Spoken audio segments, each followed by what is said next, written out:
다 함께 사도신경으로 우리의 신앙을 고백하겠습니다.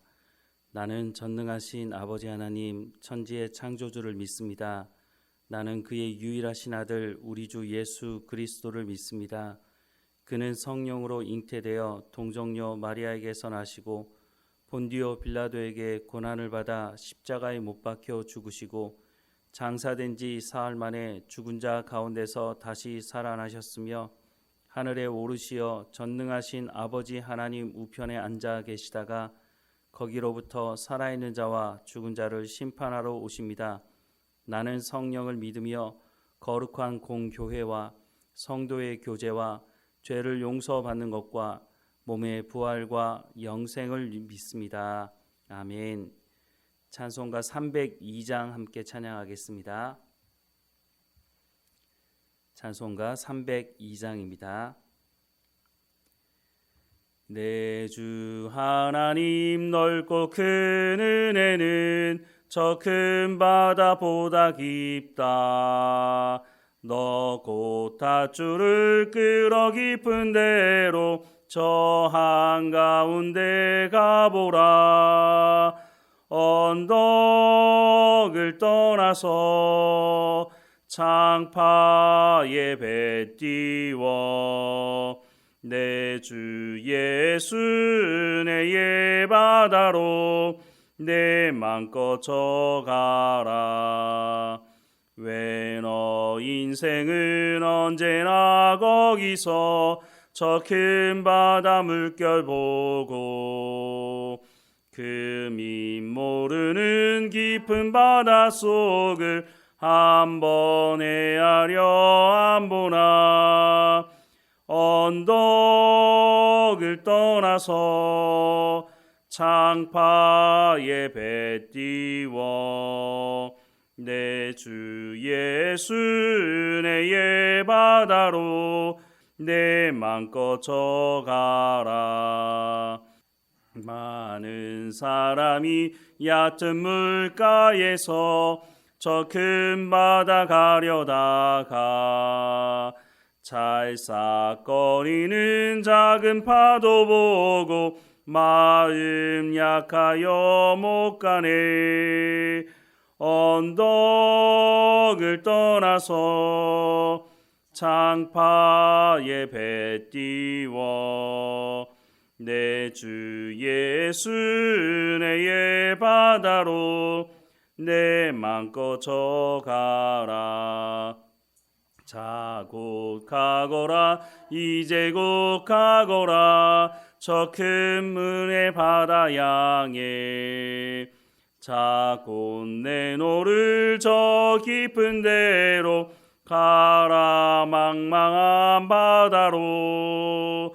언덕을 떠나서 창파에 배 띄워 내 주 예수 은혜의 바다로 내 맘껏 져가라. 아멘. 오늘 하나님께서 우리에게 주시는 말씀은 누가복음 4장 14절에서 30절까지 말씀입니다. 누가복음 4장 14절에서 30절까지 말씀 우리 함께 읽겠습니다. 예수께서 성령의 능력으로 갈릴리에 돌아가시니 그 소문이 사방에 퍼졌고 친히 그 여러 회당에서 가르치심에 뭇 사람에게 칭송을 받으시더라. 예수께서 그 자라신 곳 나사렛에 이르사 안식일에 늘 하시던 대로 회당에 들어가사 성경을 읽으려고 서심에 선지자 이사야의 글을 들이거늘 책을 펴서 이렇게 기록된 데를 찾으시니 곧 주의 성령이 내게 임하셨으니 이는 가난한 자에게 복음을 전하게 하시려고 내게 기름을 부으시고 나를 보내사 포로된 자에게 자유를 눈먼 자에게 다시 보게 함을 전파하며 눌린 자를 자유롭게 하고 주의 은혜의 해를 전파하게 하려 하심이라 하였더라. 책을 덮어 그 맡은 자에게 주시고 앉으시니 회당에 있는 자들이 다 주목하여 보더라. 이에 예수께서 그들에게 말씀하시되 이 글이 오늘 너희 귀에 응하였느니라 하시니 그들이 다 그를 증언하고 그 입으로 나오는 바 은혜로운 말을 놀랍게 여겨 이르되 이 사람이 요셉의 아들이 아니냐. 예수께서 그들에게 이르시되 너희가 반드시 의사야 너 자신을 고치라 하는 속담을 인용하여 내게 말하기를 우리가 들은 바 가버나움에서 행한 일을 내 고향 여기서도 행하라 하리라. 또 이르시되 내가 진실로 너희에게 이르노니 선지자가 고향에서는 환영을 받는 자가 없느니라. 내가 참으로 너희에게 이르노니 엘리야 시대에 하늘이 3년 6개월간 닫히어 온 땅에 큰 흉년이 들었을 때에 이스라엘에 많은 과부가 있었으되 엘리야가 그중 한 사람에게도 보내심을 받지 않고 오직 시돈 땅에 있는 사렙다의 한 과부에게 뿐이었으며 또 선지자 엘리사 때에 이스라엘에 많은 나병 환자가 있었으되 그 중에 한 사람도 깨끗함을 얻지 못하고 오직 수리아 사람 나만뿐이었느니라. 회당에 있는 자들이 이것을 듣고 다 크게 화가 나서 일어나 동네 밖으로 쫓아내어 건설된 산 낭떠러지까지 끌고 가서 밀쳐 떨어뜨리고자 하되 예수께서 그들 가운데로 지나서 가시니라. 아멘. 예수님께서 40일 동안 금식하시고 마귀에게 시험을 받으신 이후에 다시 돌아오시게 되는데 그 예수님께서 40일 동안 금식하시고 시험 받았던 그 내용이 소문이 퍼졌나 봅니다. 누가복음 14절과 15절 말씀에 예수께서 성령의 능력으로 갈릴리에 돌아가시니 그 소문이 사방에 퍼졌고 친히 그 여러 회당에서 가르치심에 무사람에게 칭송을 받으시더라 라고 말씀을 하고 있습니다. 예수님께서 시험을 받으시고 돌아와서 무엇을 하셨느냐 하면 하나님의 말씀을 가르쳤다고 말씀을 하고 있습니다. 예수님의 3년 공생의 시간 동안 가장 중요한 사역이 있다면 바로 이것이었습니다. 바로 하나님의 말씀을 가르치는 사역이었다는 것입니다. 그래서 예수님께서 돌아오시면서 가장 먼저 하셨던 사역이 바로 하나님의 말씀을 가르쳤다고 성경은 말씀해 주고 있는 것입니다. 이런 말씀을 가르치다가 예수님께서 고향이었던 나사렛으로 돌아오셨다고 말씀하고 있습니다. 오늘 보면 16절부터 21절 말씀을 보면 예수께서 그 자라신 곳 나사렛에 이르사 안식일에 늘 하시던 대로 회당에 들어가사 성경을 읽으려고 서심해 선지자 이사야의 글을 들이거늘 책을 펴서 이렇게 기록된 데를 찾으시니 곧 주의 성령이 내게 임하셨으니 이는 가난한 자에게 복음을 전하게 하시려고 내게 기름을 부으시고 나를 보내사 포로된 자에게 자유를 눈먼 자에게 다시 보게 함을 전파하며 눌린 자를 자유롭게 하고 주의 은혜의 해를 전파하게 하려 하심이라 하였더라. 책을 덮어 그 맡은 자에게 주시고 앉으시니 회당에 있는 자들이 다 주목하여 보더라. 이에 예수께서 그들에게 말씀하시되 이 글이 오늘 너희 귀에 응하였느니라 하시니 라고 말씀을 하고 있습니다.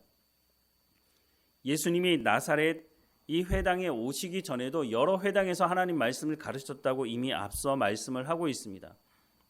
앞서 여러 회당에서 하나님의 말씀을 가르친 것과 또 나사렛 회당에 와서 가르친 말씀이 똑같은 말씀이었는지는 알 수는 없지만 분명한 것은 예수님께서 하나님의 말씀을 전하셨다는 것입니다. 그리고 그 하나님의 말씀을 전하자 의외의 반응을 이 고향 사람들이 보이는 것을 오늘 말씀을 통해 알 수가 있습니다. 앞서 다른 회당에서 하나님의 말씀을 전할 때 사람들은 놀랍게 여기며 칭송했다고 말씀하고 있는데 이 고향 사람들은 그런 모습이 보이지 않는 것 같습니다. 22절 이하의 말씀을 보면 그들이 다 그를 증언하고 그 입으로 나오는 바 은혜로운 말을 놀랍게 여겨 이르되 이 사람이 요셉의 아들이 아니냐. 예수께서 그들에게 이르시되 너희가 반드시 의사야 너 자신을 고치라 하는 속담을 인용하여 내게 말하기를 우리가 들은 바 가버나움에서 행한 일을 내 고향 여기서도 행하라 하리라. 또 이르시되 내가 진실로 너희에게 이르노니 선지자가 고향에서는 환영을 받는 자가 없느니라. 내가 참으로 너희에게 이르노니 엘리야 시대에 하늘이 3년 6개월간 닫히어 온 땅에 큰 흉년이 들었을 때에 이스라엘에 많은 과부가 있었을 때 엘리야가 그중 한 사람에게도 보내심을 받지 않고 오직 시돈 땅에 있는 사렙다의 한 과부에게 뿐이었으며 또 선지자 엘리사 때에 이스라엘에 많은 나병 환자가 있었으되 그 중에 한 사람도 깨끗함을 얻지 못하고 오직 수리아 사람 나아만 뿐이었느니라. 회당에 있는 자들이 이것을 듣고 다 크게 화가 나서 일어나 동네 밖으로 쫓아내어 그 동네가 건설된 산 낭떠러지까지 끌고 가서 밀쳐 떨어뜨리고자 하되라고 말씀을 하고 있습니다. 예수님께서 이 말씀을 하신 이유가 무엇이었을까요? 이 한 동네 사람들은 예수님에 대해서 너무 잘 알고 있었습니다. 그래서 뭐라고 말합니까? 이 사람이 요셉의 아들이 아니냐? 이 사람이 요셉의 아들, 목수가 아니냐? 그런데 어디서 이 하나님의 말씀을 배워서 우리에게 이 말씀을 전하느냐 하는 것입니다. 이미 소문은 다 들었을 것입니다. 예수님께서 어떤 사역을 하고 이곳까지 오셨는지 이 소문을 이 사람들도 들었을 것입니다. 그런데 이 사람들이 하나님의 말씀을 듣자 자신들이 가지고 있던 틀을 가지고 예수님을 바라보기 시작한 겁니다. 아, 목수의 아들인데 어디서 이 말씀을 배웠어? 야, 이게 맞는 거야? 라고 얘기하고 그때 예수님께서 선지자가 고향에서는 환영을 받지 못한다라고 말씀을 하시면서 엘리야와 엘리사의 예를 들게 됩니다. 하나님께서 엘리야를 이스라엘 백성들에게 보내는 것이 아니라 그 어려운 시절에 이방인들에게 보냈다는 것을 말씀을 하는 것입니다. 이 말씀을 듣자 마을 사람들이 화가 났다고 말씀을 하고 있습니다. 하나님의 말씀을 들으면 하나님의 말씀이 선포되면 두 가지 반응이 나타나게 되는데 한쪽의 반응은 그 말씀을 듣고 그 마음을 찢으면서 회개하는 사람이 있고 다른 한편으로는 그 말씀 듣기를 거부하는 사람이 있다는 것입니다. 예수님 시대에만 그런 것이 아니었습니다. 예레미야도 하나님 말씀을 전할 때 예레미야의 고향 사람 아나돗 사람들이 뭐라고 말을 했느냐 하면 예레미야 11장 21절에서 23절 말씀을 보면 여호와께서 아나돗 사람들에 대하여 이와 같이 말씀하시되 그들이 내 생명을 빼앗으려고 찾아 이르기를 너는 여호와의 이름으로 예언하지 말라 두렵건대 우리 손에 죽을까 하노라 하도다. 그러므로 만군의 여호와께서 이와 같이 말씀하시니라 보라 내가 그들을 벌하리니 청년들은 칼에 죽으며 자녀들은 기근에 죽고 남은 자가 없으리라. 내가 아나돗 사람에게 재앙을 내리리니 곧 그들을 벌할 해이니라 라고 말씀을 하고 있습니다. 예레미야와 같은 고향 사람들이 뭐라고 얘기했느냐면 너는 여호와의 이름으로 예언하지 말라는 것입니다. 아니 선지자에게 여호와의 이름으로 예언하지 말라고 하면 선지자는 무엇을 말해야 합니까? 그런데 예레미야가 예언했던 그 말씀은 회개하고 돌이키지 않으면 바벨론 포로로 붙잡혀가게 될 것이라는 말씀이었습니다. 이 말씀을 듣기 싫어했던 그 사람들이 예레미야를 죽이려고 했다는 것입니다. 오늘 이 시대도 비슷합니다. 예수님 시대에도 그랬고 이 시대에도 하나님의 말씀이 제대로 선포되기만 한다면 이 두 가지 반응은 나타날 수밖에 없다는 것입니다. 하나님 말씀 듣기를 사모하는 사람들에게는 하나님 내가 하나님 앞에 죄를 지었습니다. 나를 용서해 달라고 그 말씀을 듣고 회개하고 돌이키려고 하지만 또 다른 편의 한 사람들은 예레미야 시대에 그러했던 것처럼 예수님의 시대에 그러했던 것처럼 말씀을 전하는 사람들을 향해서 예언하지 말라고 박해하고 그 말씀을 듣기를 거부하는 사람들이 있다고 하는 것입니다. 우리가 삶을 살아가는 현장에서도 마찬가지입니다. 우리가 하나님 말씀을 전하거나 우리가 하나님 말씀에 순종하려고 할 때 그것을 거부하는 사람도 있지만 우리에게 복음이 무엇인지 예수 그리스도에 대해서 소개해달라고 말하는 사람들이 있을 거라고 하는 것입니다. 우리가 하나님의 말씀에 순종하고 있는데 세상과 전혀 충돌이 없다? 그것은 우리의 삶을 다시 한번 돌아봐야 한다는 것입니다. 왜냐하면 하나님의 말씀을 선포하고 하나님의 말씀에 순종하려고 하면 세상과 충돌이 일어날 수밖에 없기 때문인 것입니다. 예수님이 그 모습을 보여주고 있는 것입니다. 우리가 혹이나 하나님의 말씀에 순종하려고 할 때 세상과 충돌이 일어나거나 우리를 예수 믿는다는 이유 때문에 박해하는 사람이 있다면 우리는 제대로 된 신앙의 삶을 살아가고 있다는 것을 확인할 수도 있을 것입니다. 어찌 되었든지 간에 우리는 하나님의 말씀에 귀를 기울여야 하는 사람들이니 더욱 하나님의 말씀에 귀를 기울이고 우리가 하나님 말씀에 순종함으로 우리를 만나는 사람들 중에 이 복음의 귀를 열고 말해달라고 하는 사람들에게 복음을 증거하고 함께 예배하는 자리로 초대하는 사역을 해야 될 것입니다. 예수님께서 그러하셨던 것을 보여주셨던 것처럼 우리도 우리의 삶의 현장에서 이와 같은 일을 경험할 수 있어야 할 것입니다. 하나님께서 우리와 함께 하시고 우리를 인도하시니 우리는 예수 그리스도의 편지가 되고 예수 그리스도의 향기가 되어서 복음을 온전히 증거하는 삶을 살아가는 우리의 삶이 되기를 주님의 이름으로 축원합니다. 기도하겠습니다. 사랑하는 하나님, 예수 그리스도를 통해서 우리 가운데 구원을 허락해 주시고 또한 구원에 합당한 부르심에 합당한 삶을 살아갈 수 있도록 우리를 불러주셨으니 이 말씀에 합당한 삶을 살아가는 우리의 삶이 될 수 있도록 은혜를 허락해 주옵소서. 예수님께서 이 땅에 오셔서 말씀을 전하실 때 세상과 충돌이 있었던 것을 보게 됩니다. 오늘 우리가 살아가는 삶의 현장에서도 우리가 하나님 말씀 듣기를 사모하고 하나님의 말씀에 순종하려고 할 때 세상이 우리와 충돌이 일어나게 될 것을 말씀하시는 것을 마음에 새기게 하시고 그 충돌이 일어날 때에 우리가 바른 길을 가고 있다는 것을 깨닫게 하시고 하나님 말씀에 더 온전히 순종하며 살아갈 수 있도록 은혜를 허락해 주옵소서. 하나님 말씀 듣기를 사모하는 사람들에게 우리가 말씀을 증거하게 하시고 복음을 들어야 되는 그 사람들을 만났을 때에 그들에게 우리가 복음을 증거할 수 있도록 우리가 준비된 삶을 살아갈 수 있도록 또한 은혜를 허락해 주옵소서.